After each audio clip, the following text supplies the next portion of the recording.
tenemos un tiempo especial porque vamos a disfrutar de la coinonía de la Cena del Señor. Y el tema que tengo para hoy, que Dios puso en mi corazón, está titulado Cuando pesa el lastre.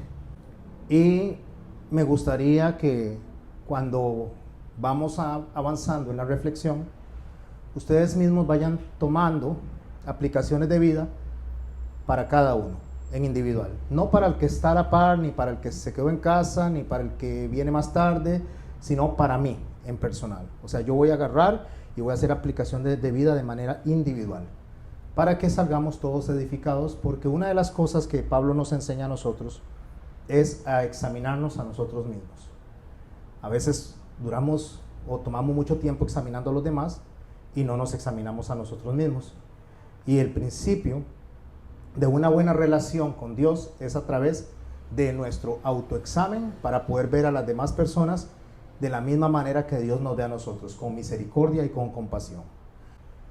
En lenguaje coloquial, esto se utiliza cuando lo que hacemos supone una carga y nos obstaculiza en nuestro crecimiento, nos obstaculiza en nuestro desarrollo.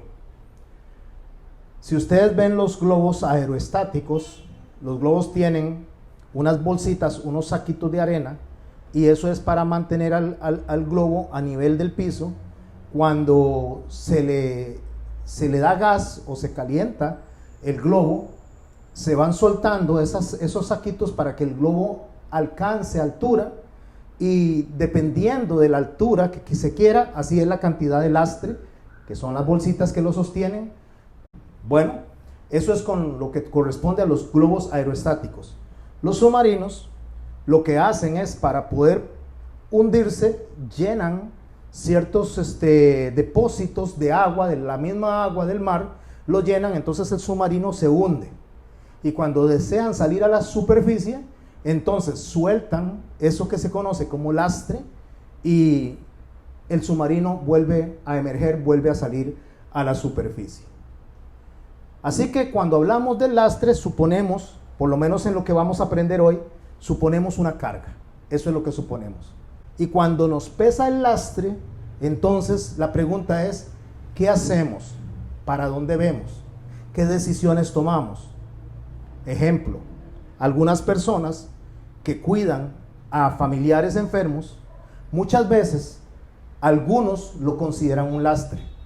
Y le digo lo consideran un lastre porque cuando media el amor se considera un privilegio. Un privilegio con cuidar a alguien, a un hermano, a una hermana, al esposo, a la esposa, a la mamá o al papá cuando está atravesando una enfermedad que le impide valerse por sí mismo, que no le permite a esa persona ni siquiera a veces ni asearse a sí mismo.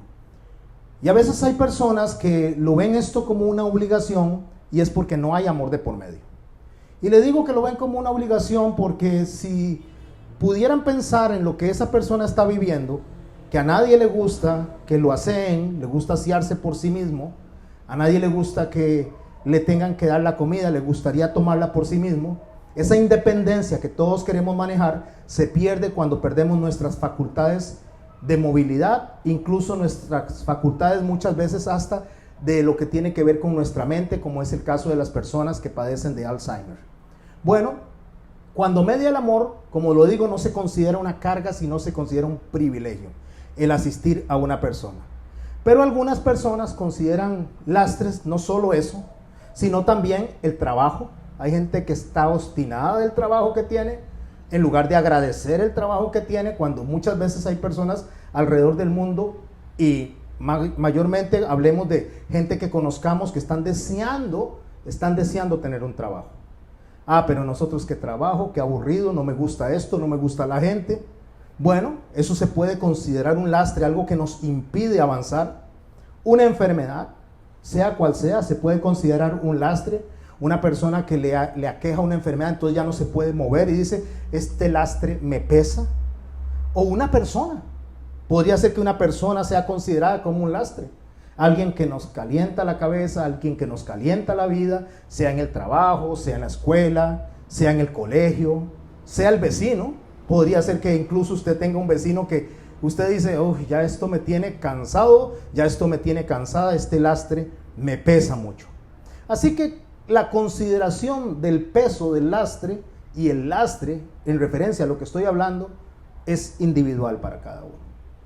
La pregunta con la que quiero iniciar, antes de comenzar con la charla, es: ¿cuál es tu lastre? ¿Cuál es el lastre que usted arrastra? ¿Cuál es el lastre que usted tiene? ¿Con qué lastre usted se identifica? Por eso les dije que piensen en individual desde el principio. No piensen en otras personas, analícense a sí mismo, porque el lastre podría ser incluso usted mismo o yo mismo.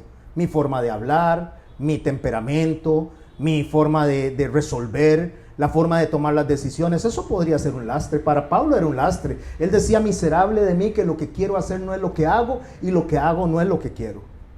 Él mismo, en sí mismo, se consideraba un lastre. Algunas veces los lastres que arrastramos son cosas autoescogidas, a excepción de las enfermedades. ¿Por qué cosas autoescogidas? Porque hay personas que les considera el esposo un lastre, o esposos que consideran a la esposa un lastre. Pero no se dan cuenta que escogieron a esa persona, que nadie se los impuso. Entonces no deberían verlo como tal, sino deberían de analizar cuándo inició esa relación nociva. Conocí a una persona que en una oportunidad me dijo: pastor, viera que tengo un problema que ya no lo soporto. Mi esposo toma mucho, mi esposo llega todo el tiempo borracho a la casa, no atiende las cosas de la casa. O sea, para mí esto es un lastre. Esta persona, este esposo que yo tengo, me es un lastre por la forma en que él se conduce en cuanto a la bebida alcohólica. Una de las cosas que yo le pregunté fue: ¿y dónde conoció a su esposo? Entonces me dice: yo era mesera en una taberna donde él llegaba a tomar. Entonces mi hermano y mi hermana, ¿qué podía esperar esta persona si eso fue lo que escogió? Si usted escoge una persona iracunda, es lo que va a tener. Si usted conoce a una persona y es una persona que le gusta la fiesta, le gusta irse toda la noche, eso es lo que va a tener. Si usted escoge una mujer que es irrespetuosa con sus padres, le grita a su mamá, eso es lo que va a tener. Entonces hay algunos lastres autoescogidos. ¿Por qué quiero mencionar eso? Solamente quiero poner una plataforma de lo que sería para nosotros una vida cotidiana y el lastre que tenemos, o el lastre con el cual nos estamos identificando en esta noche. Y piense, ¿cuál es el lastre que usted arrastra? ¿Cuál es el lastre que usted dice: esto me pesa? Con esto en mente, entonces deseo iniciar con el estudio en el verso 1 del capítulo 12, o iniciando en el verso 1 del capítulo 12 del libro de Hebreos. Ahí es donde nos vamos a posesionar. Vamos a estar mayormente en el capítulo 12 y capítulo 11 del libro de Hebreos, hablando alrededor de este tema al cual le llamé: cuando me pesa el lastre. Dice Hebreos 12 en el verso 1: por tanto, una conclusión de algo que se venía hablando anteriormente. Por lo tanto, si yo me desconecto de aquí, no voy a ver realmente lo que el verso o lo que el capítulo está enseñando, porque lo que viene él es continuando una exposición que viene desde los primeros capítulos y nos liga al capítulo inmediato, que sería el capítulo 11, o lo que se conoce muy popularmente como el pasaje de la fe o los héroes de la fe. Entonces, ¿por qué se les mete en ese capítulo? ¿Por qué se les incorpora en ese capítulo? Y es algo de lo que vamos a aprender hoy. Por eso es que cuando usted escucha un por qué, un por tanto, debe de una vez pensar en lo que arrastra o en lo que trae anteriormente el texto. Por tanto, nosotros también, escribe el autor de Hebreos, dice: nosotros también, teniendo en derredor nuestro tan grande nube de testigos, despojémonos de todo peso y del pecado que nos asedia. Préstele atención ahí. Aquí el autor de Hebreos está diciendo que nosotros, esto lo incluye a usted y a mí porque le está hablando a creyentes, le está hablando a personas que profesan la fe en nuestro Señor Jesucristo, y a este grupo de personas le dice que tenemos en nuestro alrededor una gran nube de testigos. Cuando dice que tenemos una gran nube de testigos, es una referencia a testimonios en los cuales podemos observar podemos comparar conductas, respuestas, circunstancias que tal vez nos enseñen a nosotros. Y eso es lo que se dio en el capítulo anterior. Pero dice, despojémonos de todo peso, ahí está el lastre, quitémonos el lastre que nos acecha, quitémonos esto que nos causa peso, quitémonos esto que nos está estorbando, quitémonos esto que nos estanca. Y por eso dice que nos asedia. Pero no solo habla de peso, sino que habla de pecado. Porque nosotros podríamos tener un lastre consecuencia de pecado y podríamos tener un lastre consecuencia de circunstancias, personas, trabajos, como lo vengo diciendo desde el inicio de la charla. Y cuando nosotros nos despojamos, nos quitamos ese peso, nos quitamos ese lastre, nos permite ¿qué? Correr con paciencia la carrera que tenemos por delante.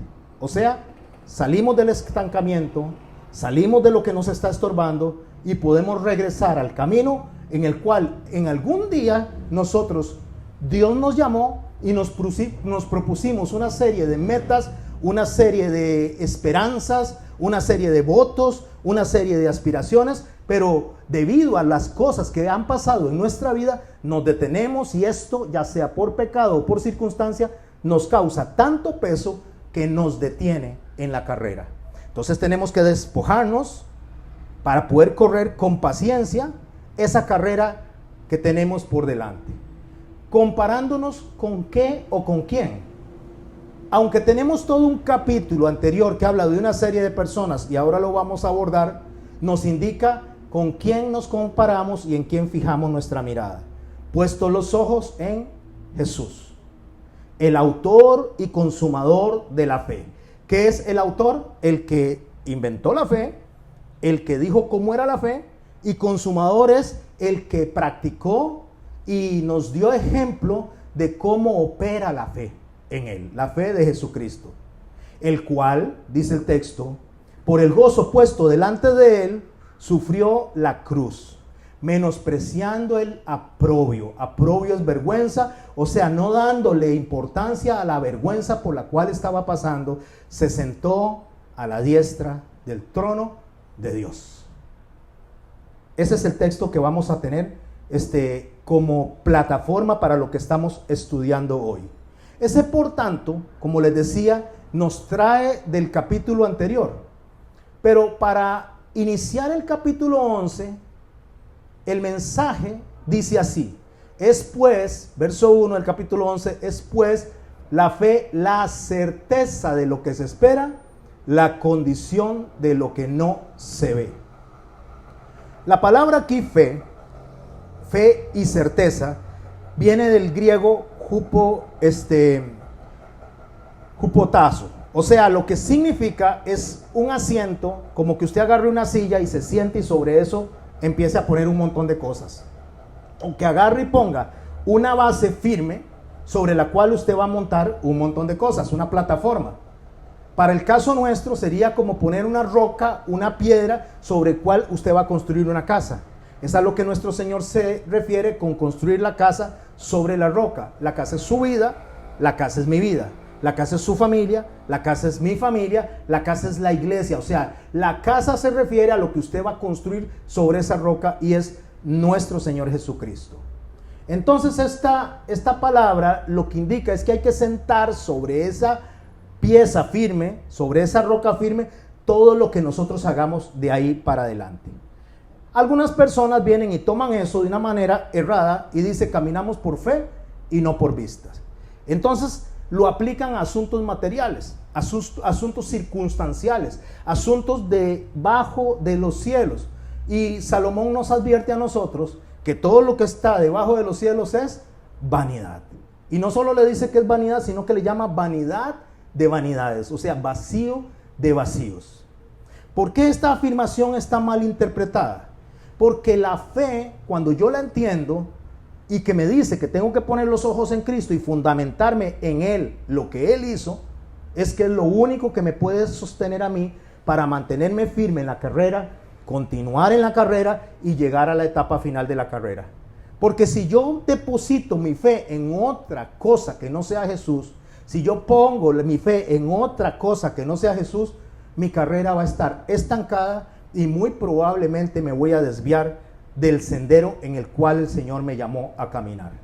La fe se divide en tres formas. Una se conoce como la fe experimental. ¿Cuál es la fe experimental? La fe experimental es aquella que usted ha experimentado en el día a día.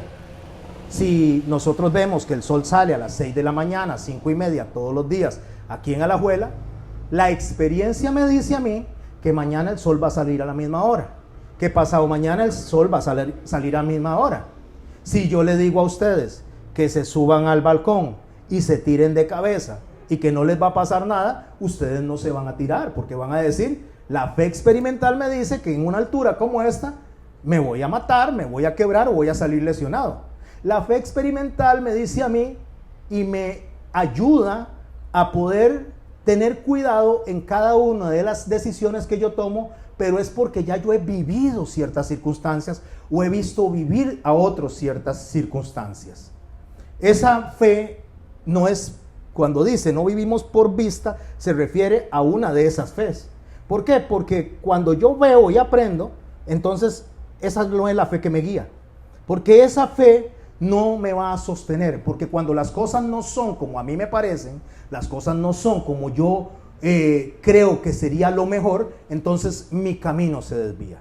Por eso tenemos que caminar por fe y no por vista, pero no esa fe. Después tenemos la otra fe, que sería la fe tradicional. ¿Qué es la fe tradicional? La que yo aprendo a través de lo que me enseñan otras personas, lo que me enseñan mis padres, lo que me enseña el profesor, lo que me enseña el maestro. Esa fe también es por vista, porque a él le funcionó, entonces yo espero que me funcione. Si mi mamá me dice que su mamá le decía que usara Juan y Lama como un tecito para aliviar mi estómago, entonces le servía a mi abuela, le sirve a mi mamá y me sirve a mí.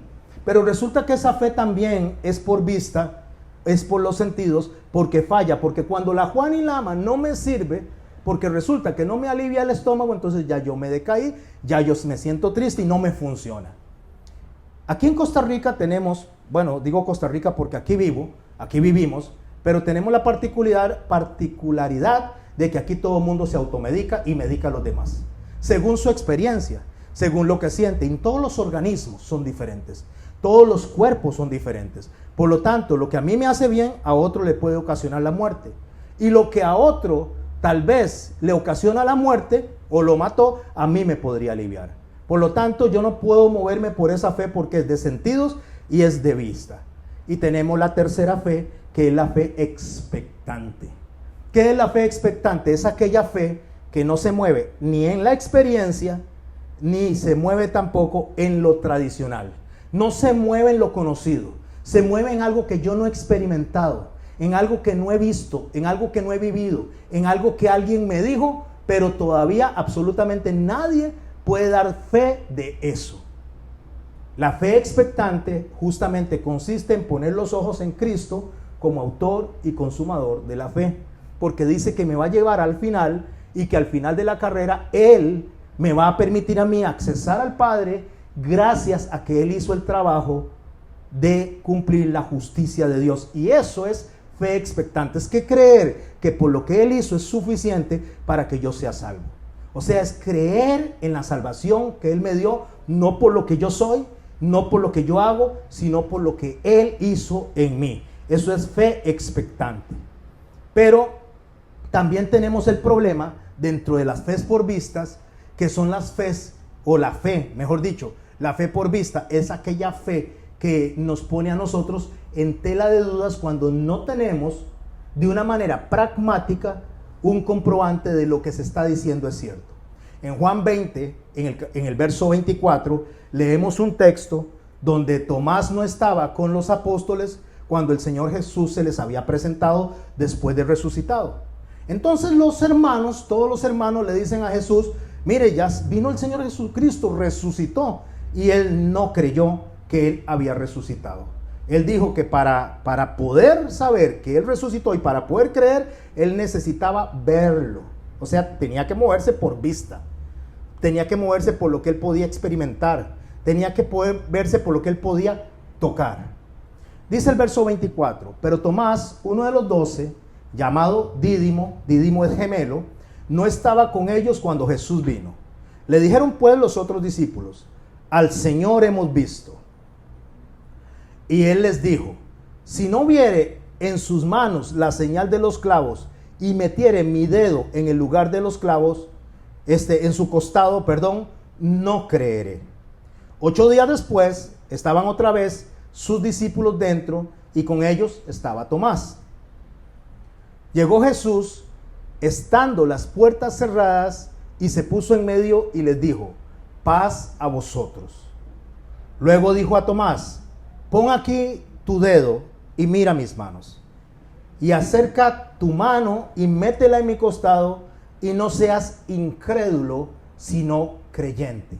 Porque si usted y yo tenemos que ver para creer, y tenemos que experimentar para creer, eso se llama fe por vista.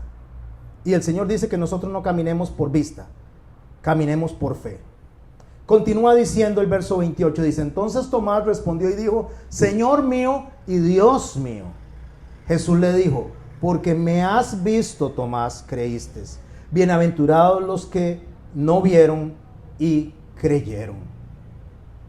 Aquí es donde nosotros tenemos que empezar a tomar cuerpo de cuál es la única forma de que usted y yo podamos sacar y soltar el lastre que nos acecha, el lastre que nos agobia. ¿Y cuál es su lastre? ¿Cuál es el lastre que usted arrastra? ¿Emociones? ¿Sentimientos? ¿Recuerdos? ¿Decepciones?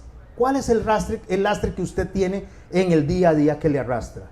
Bueno, por eso él dice: nosotros también, como los que estaban atrás, nosotros también, dice, ese que es un elemento de comparación.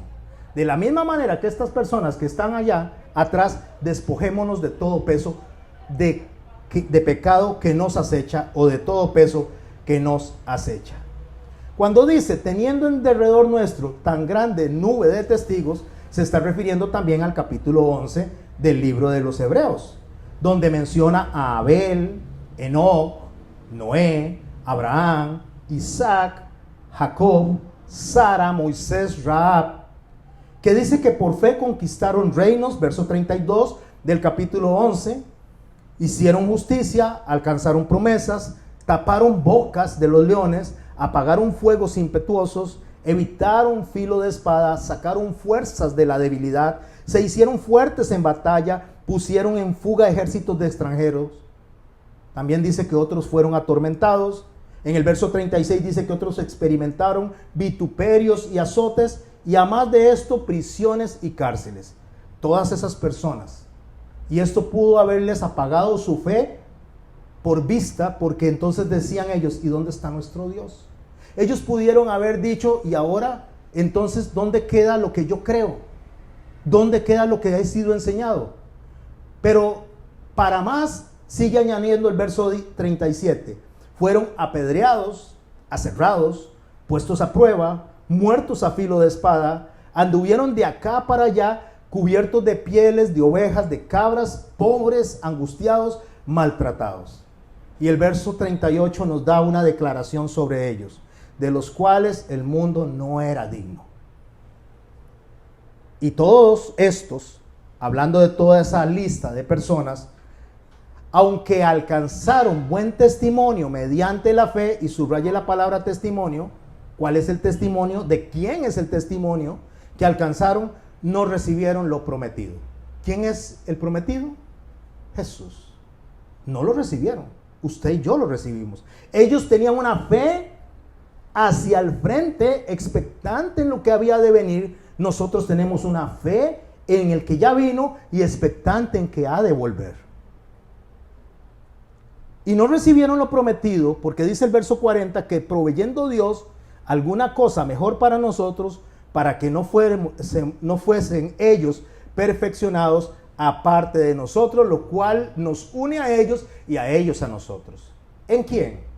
En Jesús, en el que había de venir. Entonces el verso 2 del capítulo 11, por esa razón dice que por esto alcanzaron buen testimonio los antiguos. Cuando habla de testimonio está hablando en griego de martureo. Martureo es la palabra donde viene mártir. Es una persona que ha sido perseguida, que ha sido llevada hasta la muerte por defender una causa o por defender un ideal. Pero el testimonio que ellos recibieron no es el testimonio de ellos hacia nosotros. Déjeme explicarle esto, porque aquí es donde radica el principal problema. Porque ellos eran seres humanos que fueron perseguidos, y como dice Santiago en el capítulo 5, refiriéndose a Elías, que Elías tenía las mismas pasiones que cualquiera de las personas alrededor del mundo, incluido a usted y a mí, pero oró y Dios le favoreció. Oró para que lloviera, dejara de llover y dejó de llover. Y oró para que lloviera y volvió a llover. Entonces, ¿cuál es el testimonio que ellos recibieron y que usted y yo deberíamos de recibir en nuestra fe expectante para que nuestro lastre sea más ligero? Para que podamos caminar en el sendero en el que Dios nos puso. Santiago, en el capítulo 7, en el capítulo 5, en el verso 7, nos ayuda a entender un poquito del testimonio de estas personas que fueron mencionadas en el capítulo 11 del libro de Hebreos. Dice en el verso 7, capítulo 5 de Santiago: por tanto, hermanos, tened paciencia. ¿Qué es paciencia? Usted puede tener dos personas esperando. Puede tener una persona haciendo una fila y tiene que tener paciencia porque no le queda otra más que esperar hasta llegar al final de la fila. Pero puede tener dos personas, una que espere reclamando y otra que espere tranquilo hasta que le llegue su turno. ¿Por qué? Porque ambas están esperando, pero solo uno tiene paciencia. Porque la paciencia se compone de dos palabras, que es pati, ciencia. Ciencia es conocimiento y pati es sufrimiento. O sea, experiencia en el sufrimiento. No sé cuántos de aquí han tenido que ir a hacer filas a los hospitales y han tenido que esperar por horas. Hay otras personas que nunca han hecho fila, que tal vez por su situación económica iban a doctores o iban a hospitales donde los atendían inmediatamente. Y si se enojaban, digamos, porque nos los hicieron esperar 5 o 10 minutos, pues me voy para otro hospital, tengo con qué pagar. Incluso hacían hasta alardeo, así se dice la palabra, o sea, alardeaban del dinero que tenían. Aquí yo voy a donde quiera y me pago lo que yo quiera y tengo lo que yo quiera en el momento que yo lo quiera. Esta pandemia ha puesto a muchas de estas personas sin trabajo, ha puesto a muchas de estas personas a perder su dinero y tener que ir a hacer fila donde todos los otros seres semejantes también hacen fila. Pero no saben esperar porque nunca han experimentado el esperar. Entonces se desesperan y se angustian y se pelean. Mientras que hay gente que desde chiquitos han sido enseñados a ir a hacer filas a la caja del Seguro Social y tienen que esperar 2, 3, 4 horas y esperan tranquilos. Esperan tranquilos porque tienen la experiencia del esperar. Por eso el Señor dice a través de Santiago: por tanto, hermanos, tened paciencia. ¿Qué es tener paciencia? Saber esperar. Saber que el tiempo corre, pero que yo no controlo el tiempo solo lo controla Dios. Que Dios es el que tiene el control de esa persona que está al frente y de mí mismo. Que Dios puede hacer que las cosas sean más ágiles, más aceleradas o que no. Pero en esa espera yo estoy aprendiendo. Estoy aprendiendo porque estoy formando carácter. Porque estoy formando mi espíritu de dominio propio. Estoy aprendiendo a controlar mis pensamientos, mi lengua. Todo eso es un proceso de formación mientras espero. Por eso que Santiago dice: por tanto, hermanos, tener paciencia. ¿Hasta cuándo? ¿Cuánto dura una fila de espera para tomar un medicamento? 2 horas. ¿Cuánto dura una fila de espera para vacunarse? 3 horas. ¿Sabe cuánto tenemos que esperar nosotros con paciencia? Dice Santiago: hasta la venida del Señor. O sea, esperen tranquilos, esperen con paciencia. ¿Cuál es el lastre que cargas? ¿Cuál es el lastre que te aqueja? Pues ese lastre usted tiene que llevarlo con paciencia.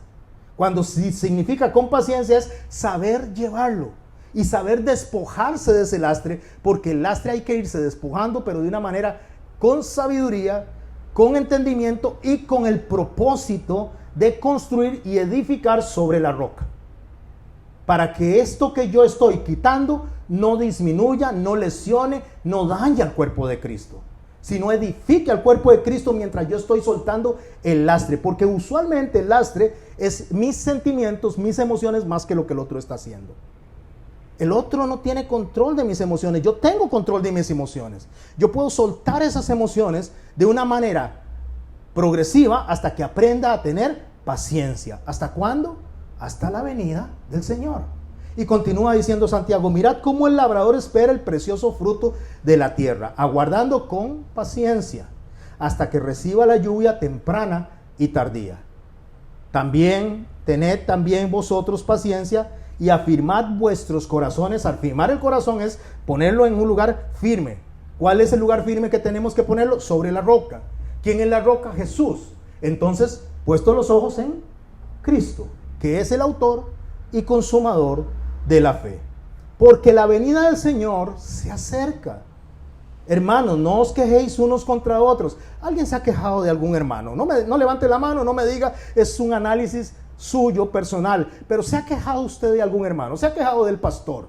¿Se ha quejado del hermano? ¿Se ha quejado con el que trabaja? ¿Ha tenido quejas? ¿Ha tenido murmuraciones con las demás personas? ¿Ha hablado de alguien sin que esté presente?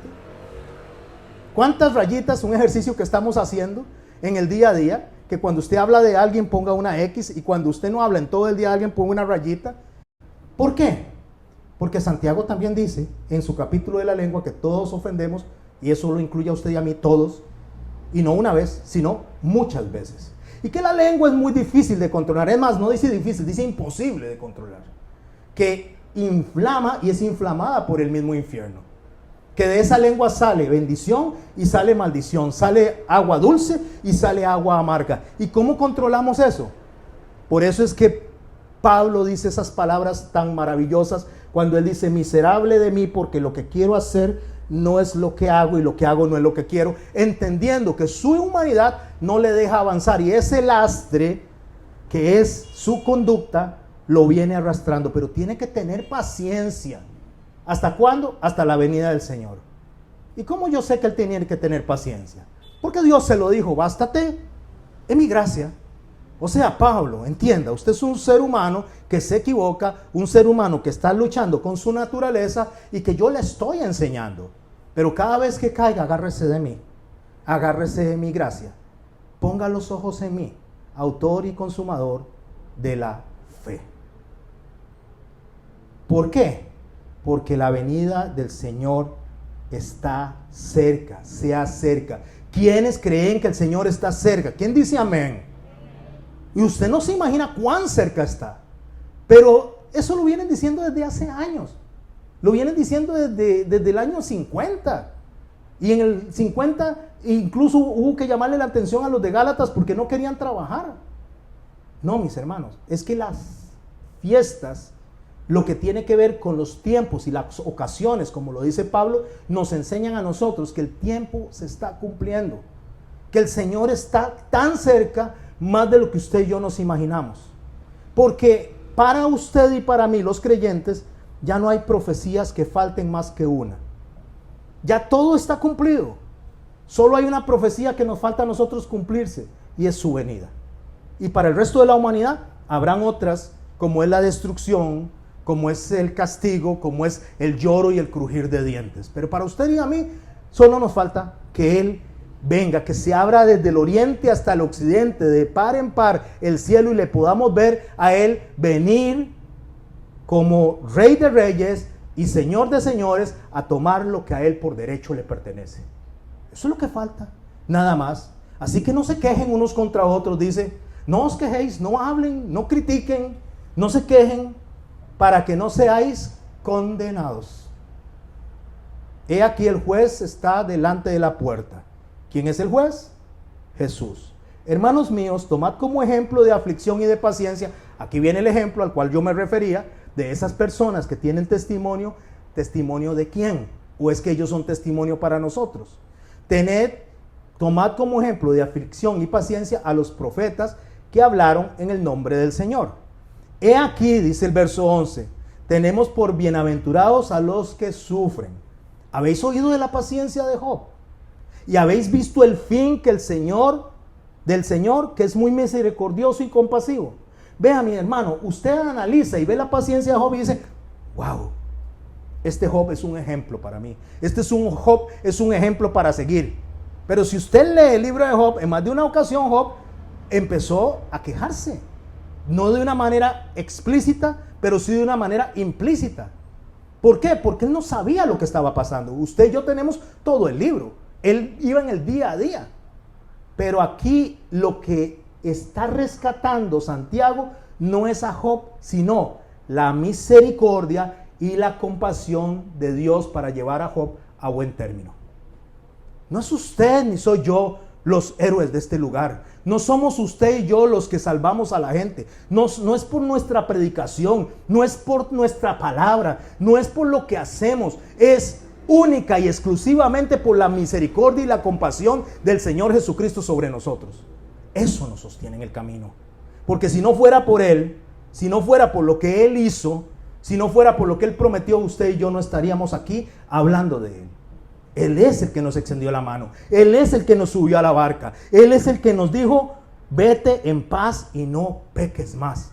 Él es el que en su santidad, en su amor, en toda su benevolencia, en su benignidad, nos abrazó a nosotros y nos buscó a nosotros y nos amó a nosotros antes que nosotros a Él.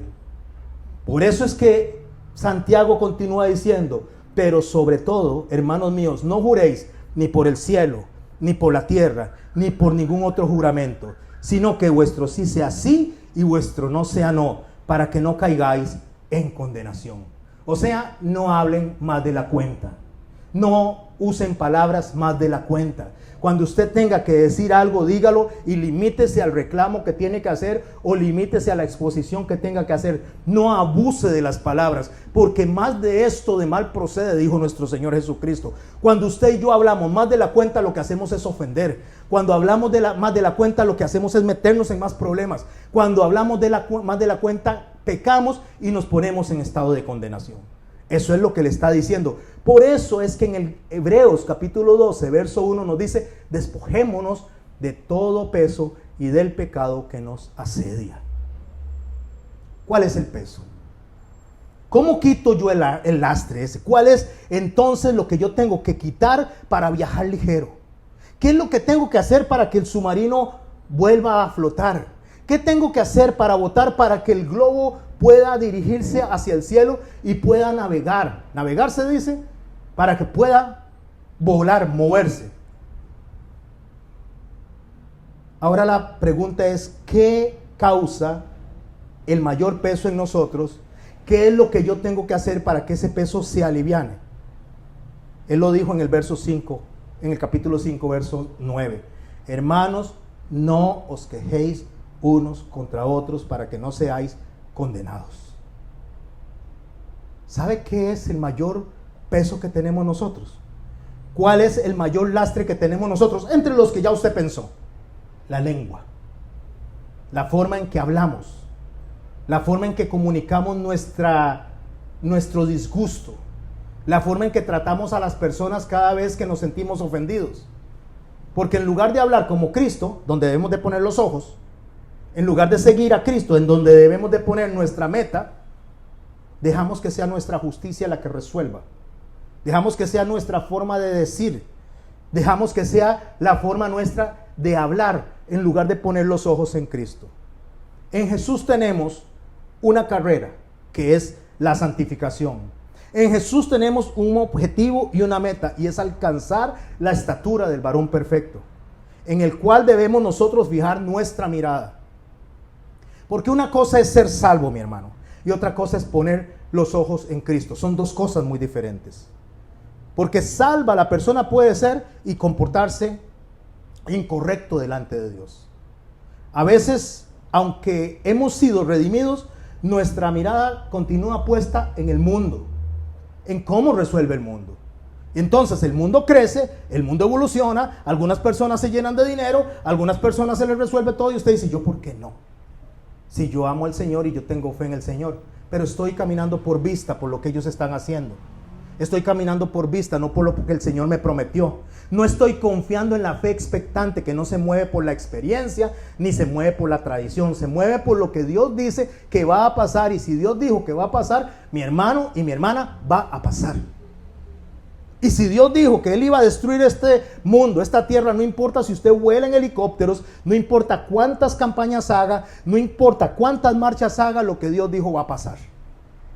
Eso es la fe expectante, es creer que si Él lo dijo, va a suceder. Mientras tanto, ¿qué tengo que hacer? Usted y yo tenemos que amarnos, tenemos que tener coinonía, tenemos que honrarnos, tenemos que respetarnos, tenemos que reflejar el amor que tenemos a Cristo en nosotros. Simón, hijo de Jonás, ¿me amas? Sí, Señor, te amo. Apacienta mis ovejas. El amor es práctico. El amor es ejecutar. El amor es saber hablar. El amor es saber comunicarnos. El amor es que aunque yo tenga la razón y haga un reclamo, no ofender, no lastimar. No necesito ponerle un peso a esa persona en el corazón más que ya el pecado que ya tiene. Cuando puedo ser un elemento de luz, cuando puedo ser un elemento de reconciliación, cuando puedo ser un pacificador en lugar de un destructor. Nosotros ponemos nuestra mirada en el dinero. Si no hay dinero nos sentimos totalmente afligidos. No tengo dinero en la bolsa y ahora sí, mi semana se acabó. Me siento angustiado, me siento abatido. Cuando el Señor dijo que no he visto a un justo que mendigue pan. El Señor dice que va a cubrir nuestras necesidades según sean nuestras necesidades. El Señor está diciendo a nosotros que pidamos el pan nuestro de cada día, no el pan de un año, no el pan de 2 años, que confiemos en Él. Eso es fe expectante, que nos va a dar lo que necesitamos, porque como dice Jeremías, antes de que la palabra salga de nuestra boca, ya Él tiene la respuesta. Que pidamos como conviene. Pero ¿sabe qué es lo que pasa? Nosotros vivimos como vivimos y corremos como corremos porque no estamos haciendo lo que Dios dice. Porque estamos agarrando nuestra propia justicia, porque estamos siguiendo nuestro propio consejo, porque estamos sosteniéndonos de las experiencias de otras personas, de lo que a otras personas les resultó bien o les resultó mal, y no de lo que Dios dice que hagamos. ¿Sabe por qué muchos cristianos corren o corremos con una meta totalmente desviada? Porque corremos con los ojos puestos en la gente. Porque nos fijamos en lo que hace la gente, lo que nos hace la gente, cuando nos lastima, cuando nos traiciona, cuando las personas que se dicen amigos o se dicen amigas terminan clavándonos el puñal, cuando las personas que dicen que nos van a proteger no nos protegen, cuando un padre le promete a un hijo que lo va a cuidar y lo abandona. Ponemos los ojos en eso que es vista y no en la expectancia del Señor Dios poderoso que dijo que aunque tu padre y tu madre te abandonen, ahí estaré yo. Es Él, es el Señor nuestra garantía. No son las personas, no son las circunstancias, no es el trabajo, no es lo que vemos, no son las enfermedades. Es Dios que dijo que Él iba a darnos algo y nos lo va a dar. Nosotros tenemos que correr esta carrera sin obstáculo, tenemos que soltar ese lastre. Sí, tropezamos, sí nos cansamos, sí nos desanimamos, claro que sí, pero tenemos que tener presente que esta carrera es por gracia, no por lo que usted y yo hacemos. Por eso Pablo recibió esa gran declaración: bástate mi gracia, bástate mi gracia, bástate que me fijé en ti, bástate que te salvé. Preocúpense porque el nombre de ustedes esté escrito en el libro de la vida. No por los milagros, no por las circunstancias. Viajen livianos. Dejen todo eso de lado y concéntrense, mis hermanos y mis hermanas. Y yo, concentrémonos en que si el Señor nos prometió un buen término en la carrera, vamos a llegar allá. Aunque las circunstancias digan otras cosas. ¿Sabe cómo corrían los atletas? Preparaban primero, alistaban todo, se alimentaban, después venían y compraban la ropa correcta, buscaban un calzado correcto. La carrera tiene que correrse con las herramientas correctas, y el Señor dijo: velen y oren. Velen y oren para que no entren en tentación. ¿Y cuánto oramos nosotros y cuánto velamos? Velar significa estar atentos, estar viendo siempre lo que el Señor nos está hablando a través de su palabra y orando para poder tener entendimiento. ¿Cuánto tiempo le dedicamos a eso? ¿Cuánto tiempo le dedicamos a otras cosas banales? 2, 3, 4 horas que no nos traen ninguna edificación. que no alimentan nuestra alma, que solo entretienen nuestros sentidos. Entonces nos sentimos un poquitillo contentos durante un ratito y después viene el problema. Uy, lo que necesito yo es irme para la playa. Uy, lo que necesito irme es para una montaña. Se va a la montaña y regresa y los mismos problemas están ahí. Porque los problemas no se van por el ratillo de ocio que se tuvo. Los problemas están ahí porque debemos de aprender a soltar ese lastre. Debemos de aprender a saber cómo conducirnos. Debemos de aprender a resolver. Dice el Salmo 15, en el verso 1 al 3, Jehová, ¿quién habitará, pregunta el salmista, en tu tabernáculo? ¿Quién morará en tu santo nombre? La pregunta es, ¿quién va a vivir en tu tabernáculo? ¿Quién va a estar donde tú habitas? Y la respuesta es, el que anda en integridad y hace justicia, y habla verdad en su corazón, el que no calumnia con su lengua, ni hace mal a su prójimo, ni admite reproche alguno contra su vecino. Otras versiones dicen contra su prójimo o su amigo.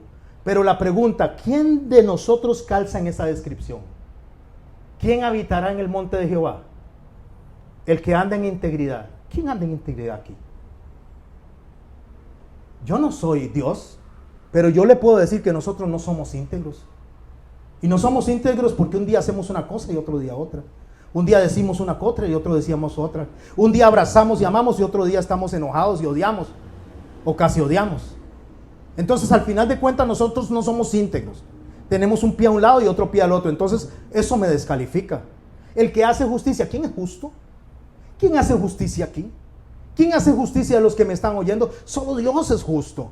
Ni siquiera los jueces de este siglo, ni siquiera los tribunales hacen justicia. No hacen justicia. La justicia es conveniente, la de los humanos. El que habla, dice, el que habla verdad en su corazón. ¿Quién habla verdad en el corazón? Y cuando habla verdad en el corazón está hablando en los pensamientos. ¿Quién no tiene pensamientos nocivos hacia otras personas? Tal vez se calle la boca, tal vez se ponga una grapa, tal vez se la amarre, pero piensa. Y si apuntáramos nuestros pensamientos, ¿cuántas veces fallamos? Fallamos una y otra vez. El que no calumnia con su lengua, ¿cuántas veces no abrimos la boca más de la cuenta? ¿Y cuántas veces decimos cosas que no son? Porque fue nuestra apreciación. Y después nos damos cuenta y dice, ups, qué equivocado estaba. No era así.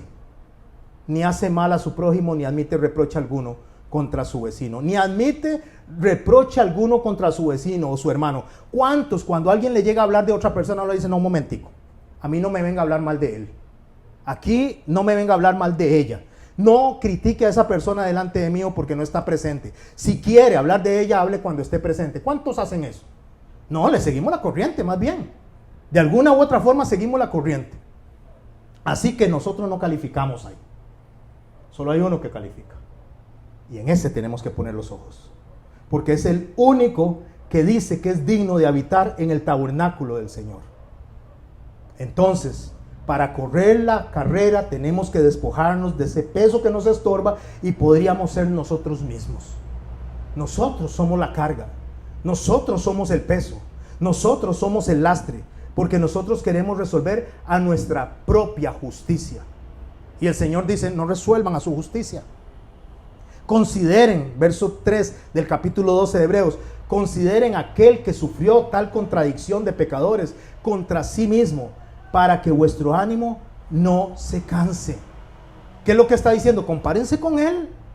No se compare con el hermano, no se compare con su esposo, no se compare con su esposa. ¿Por qué se compara con el vecino? Claro, eso es muy fácil. Es muy fácil compararse con esa persona porque me voy a sentir bueno, porque me voy a sentir íntegro, porque me voy a sentir honesto, pero compárese con Jesús. Y cuando usted se compara con Jesús, ¿sabe cómo me voy a sentir? Vil, pecador. Me voy a sentir necesitado. Me voy a sentir que debo de recurrir a la misericordia de Él, a la compasión de Él. Pero claro, si yo me comparo con el mal hablado, muy fácil. Yo no hablo malas palabras. Y si yo me comparo con el hombre que no le dio de comer a la familia, eso es muy fácil. Pero compárese con el Padre Santo, perfecto. Ponga los ojos ahí. Y va a ver que cuando eso sucede, la carga se vuelve más liviana. Porque entonces vamos a tratar a la otra persona con misericordia, vamos a saber pasar por alto la ofensa y nuestro juicio injusto va a dejar de salir de nuestra boca. Vamos a ser más mesurados para hablar. Escucha lo que dice nuestro Señor en Mateo 5:20, a partir del verso 20, hablando justamente de esta conducta que tenemos nosotros.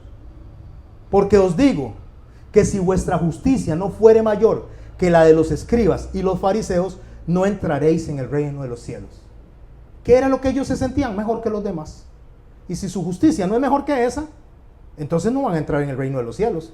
Porque la justicia no está en lo que el otro hombre hace o dice. La justicia en lo que Dios dice e hizo. Oísteis que fue dicho a los antiguos, no matarás. Vista. Oísteis que fue dicho que cualquiera que matare será culpable. Pero yo os digo que cualquiera que se enoje con su hermano será culpable de juicio, y cualquiera que diga necio a su hermano será culpable ante el concilio, y cualquiera que le diga fatuo quedará expuesto al infierno de fuego. Eso no es vista, eso es en el interior, eso no se ve. Eso es creer que lo que Dios dijo nos pone a nosotros en una posición de condena, porque con solo pensar estamos condenados, aunque no hablemos. Podemos lucir buenos, pero no somos buenos. Podemos lucir íntegros, pero no somos íntegros. Podemos lucir las mejores personas del mundo, pero si nos analizamos a nosotros, somos igual que cualquier otra persona del mundo. Si nos quitaran el castigo, ¿qué no haríamos? Si nos quitaran las limitantes, las leyes, ¿qué no haríamos? ¿Qué pasaría si dejaran nuestras decisiones en desenfreno? ¿Qué no haríamos? No ahorcaríamos a esa persona que nos parece un lastre. No le pegaríamos tal vez un par de manazos en el trabajo a aquel que nos habló de más y nos parece un lastre. No echaríamos de nuestras vidas a las personas que pensamos que son un lastre. No actuaríamos totalmente diferente a nuestro Señor Jesucristo, que dijo: vengan a mí los que están cansados y cargados y yo los haré descansar. Por tanto, si traes tu ofrenda al altar y te acuerdas que tu hermano tiene algo contra ti, deja allí tu ofrenda delante del altar y vaya y reconcíliese, sáquese el lastre. Vaya y reconcíliese, viaje liviano. Vaya y reconcíliese con su hermano primero, y entonces venga y presente la ofrenda. Viaje liviano, camine liviano.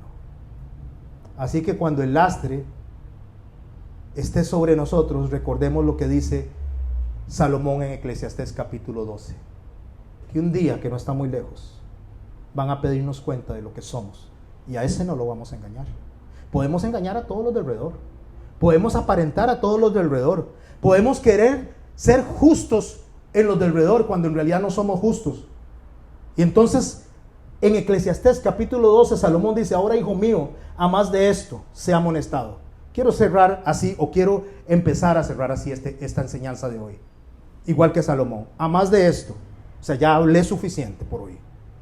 Ahora lo que quiero es, a lo que le voy a hablar, le voy a añadir lo mismo que dijo Salomón. A más de esto, sea amonestado, o sea, reflexione. No hay fin de hacer muchos libros y mucho estudio es fatiga de la carne. No vamos a hablar mucho. Hablar mucho lo que hace es enredarnos. Y cuando nos enredamos terminamos embarrialando más la cancha. Y terminamos sembrando sobre la arena. Terminamos construyendo sobre la arena. El fin de todo este discurso, o sea, de todo lo que hemos hablado en este último rato, es este: teme a Dios y guarda sus mandamientos, porque esto es el todo del hombre. ¿Y sabe cuál es uno de los mandamientos principales?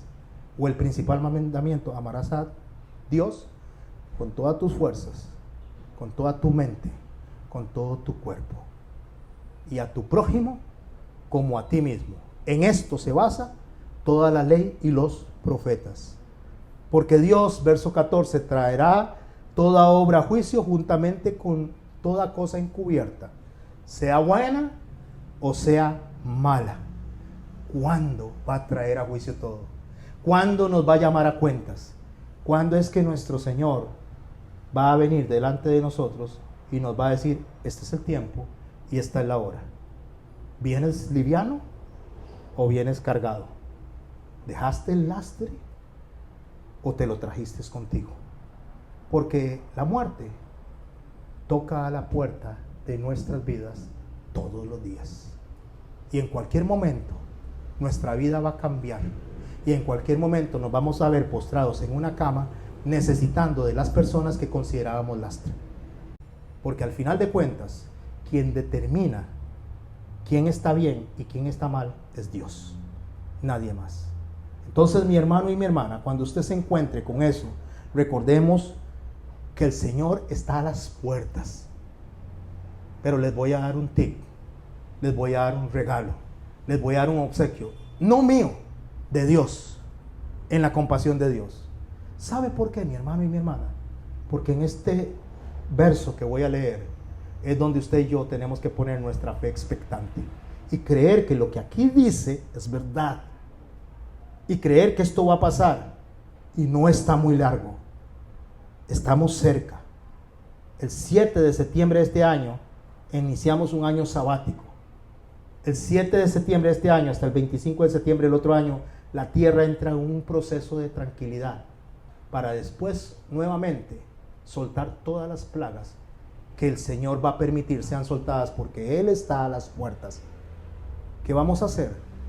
Apocalipsis capítulo 5 verso 1 dice así: y vi en la mano derecha del que estaba sentado en el trono un libro escrito por dentro y por fuera, sellado con 7 sellos.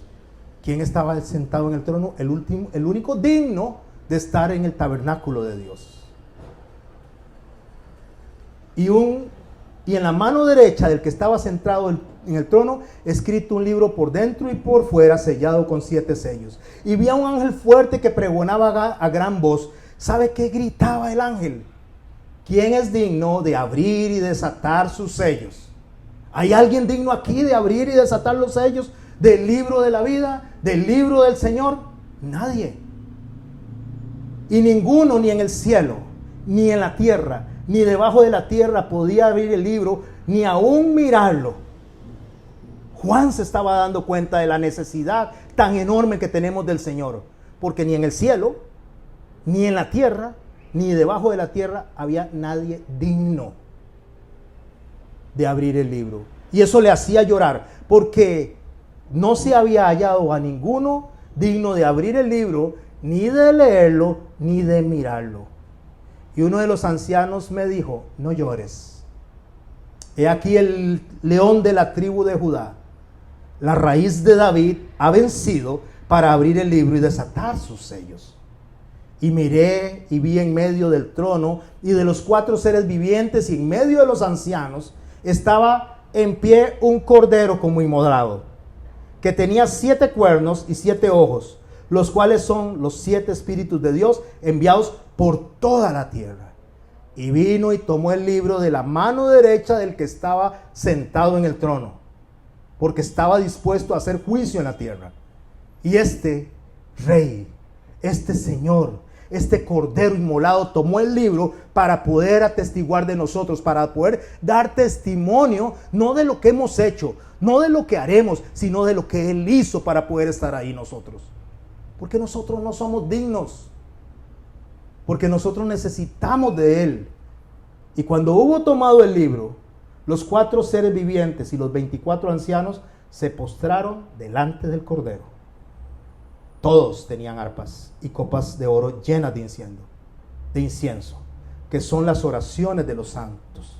Y cantaban un cántico diciendo: escuche el canto y cántelo conmigo. Escuche el canto y métase dentro del texto. Escuche el canto y salga de este lugar donde está y siéntese frente al trono para escuchar el canto de todos los que estaban ahí, mientras el Cordero está intercediendo por usted y por mí, por nuestras debilidades, por el lastre que arrastramos y no supimos dejar, porque podemos dejarlo a los pies de Él.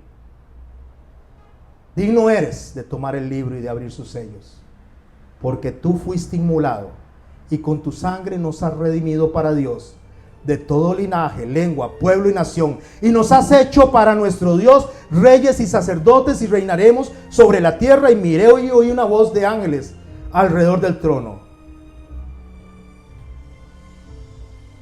El Cordero que fue inmolado es digno de tomar el poder, las riquezas, la sabiduría, la fortaleza, la honra, y la alabanza.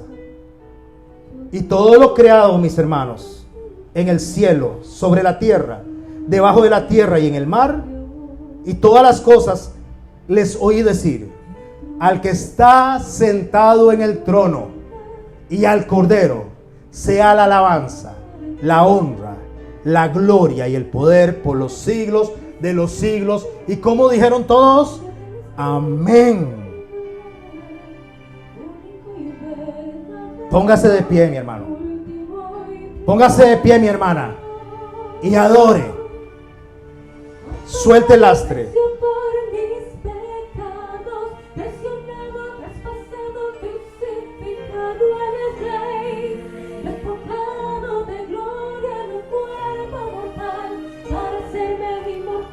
Su gloria trasciende lo que es natural.